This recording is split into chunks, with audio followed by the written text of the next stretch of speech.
नमस्कार दोस्तों, आज आप सभी को एक और नई कहानी सुनाती हूँ।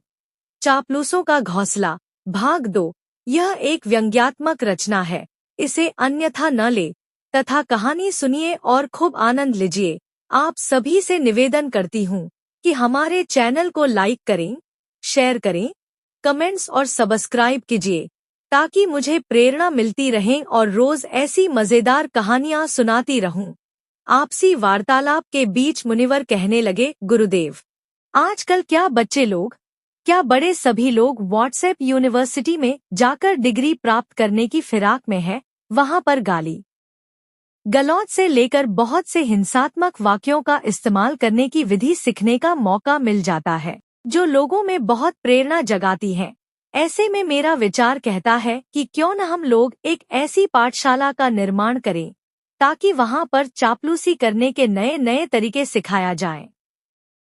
अगर ऐसा हुआ तो हमारा बाजार हमेशा गर्म रहेंगे। ऐसे में गुरुदेव जी कहते हैं, मुनिवर, आपका सुझाव तो बहुत ही ऊंचे दर्जे का है, मगर वहां पढ़ाने हेतु कोई विशेष ऊंचे दर्जे का शिक्षक भी तो चाहिए। जवाब में मुनिवर कहते हैं, आजकल चारों ओर चापलूसों का जमात भरा हुआ है।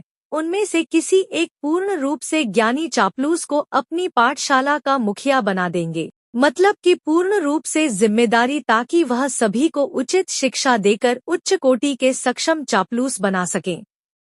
वार्तालाप चल रही थी कि तभी गुरुमाता मुनिवर के ओर ताकते हुए कहने लगी, मुझे तो लगता है कि आपसे बड़ा ज्ञानी व्यक्ति इस संसार में कोई भी नहीं है, क्योंकि केवल डिग्री धारी होने से तो काम नहीं चलता। बहुत से ऐसे बगैर डिग्री धारी है जो चापलूसी में बहुत माहिर होते हैं, जैसे कि आप। गुरु माता जी की बातों से मुनिवर शांता राम जी का मन गर्व से गदगद हो गया और सीना फुलकर 96 इंच का हो गया, जो सभी लोगों के लिए एक प्रेरणादायक विषय अवश्य है। वार्तालाप के बीच मुनिवर कहने लगे, आप धन्य है माते, जो मुझ जैसे तुच्छ व्यक्ति को इतना ऊंचा आसन दे रही है। कहते हुए मुनिवर साष्टांग दंडवत करते हुए गुरु माता के पैर छू लिए और अपने को सार्थक समझकर कहने लगे, आपके आशीर्वाद भरे हाथ मेरे माथे पर रख दिया तो मेरा जीवन धन्य हो गया है। आप सर्वदा मेरे ऊपर अपनी कृपा दृष्टि बनाए रखे तो मेरा जीवन सफल हो जाएगा। मुनिवर शांता राम जी अपने झोले से सारे अन्न निकालकर गुरु माता को देते हुए कहते हैं, माते, यह मेरे तरफ से सामान्य भेंट है, इसे स्वीकार करें। कहते हुए मुनिवर करुणा भरी नजरों से गुरुमाता की ओर ताकते हुए वहां से उठकर चल दिए, मगर राह चलते हुए मन में तरह तरह के विचारों का विश्लेषण करने लगे। इस तरह से घूम घूम कर भिक्षा मांगने का काम करना बहुत मुश्किल होता है।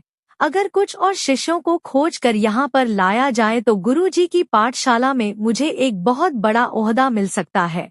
एक बार किसी भी तरह से यहाँ पर रहने की सुविधा उपलब्ध हो जाती है तो आगे बहुत सी समस्याओं का समाधान हो सकता है। एक तो गुरु माता का सानिध्य, जो मेरे लिए अनंत सुखदायक के पर्याय है, जिसकी अभिलाषा दिन प्रतिदिन बढ़ती ही जा रही है, मगर मौका नहीं मिल रहा है। गुरु माता चाहे जो भी सोचे, मगर किसी को भी अपने बस में करने हेतु इतनी तो चापलूसी करनी ही पड़ेगी। समाप्त। कहानी के अगले भाग के लिए हमारे साथ बने रहिए। धन्यवाद।